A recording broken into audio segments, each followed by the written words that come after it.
Hello, bachcha, let's read the question. Given below is a graph between a variable force along y-axis and the displacement x along the x-axis of a particle in one dimension. The work done by the force in the displacement interval between 0 meter and 30 meter is okay.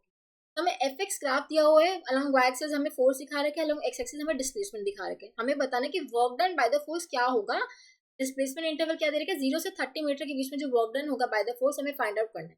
अब देखो हमें पता है कि work done जो area under F x graph होता है, area under force displacement graph जो होता है, that will give us work done. ये हमें क्या देगा, वर्क डन देगा.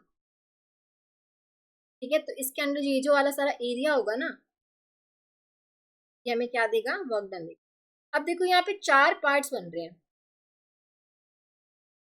ये first part, second part, third part and fourth part. First हमारे ट्रायंगल बन रहे हैं. ठीक है, सबके एरिया हम ऐड कर देंगे. Area of first part, area of second part plus area of third part plus area of fourth part.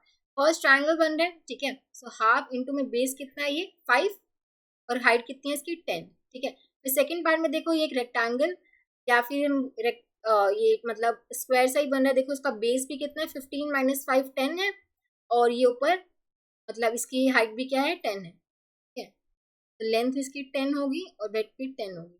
ठीक है, ये 10 इंटू 10 हो गया. प्लस में थर्ड वाला देखो, इसकी ये लेंथ कितनी होगी, 5, 20 माइनस 15 5 इंटू में इसकी जो ये होगी दैट इज लेंथ कितनी होगी 30. ये हो गया 30 माइनस 0, ये 30 हो गया. फोर्थ पार्ट का फिर से ट्राइंगल बन रहा है. हाफ इंटू में ये हो जाएगा, ये हाइट कितनी होगी 20 इंटू में 10. तो ये आ जाएगा आपके पास 25 प्लस में 100 प्लस में 150, ये जाएगा 10 पे तो आएगा 100.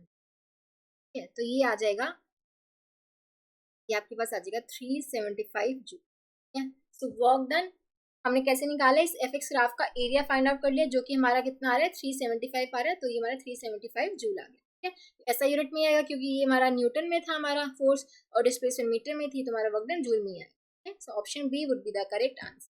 आई होप आप सबको समझ आया होगा. Thank you so much.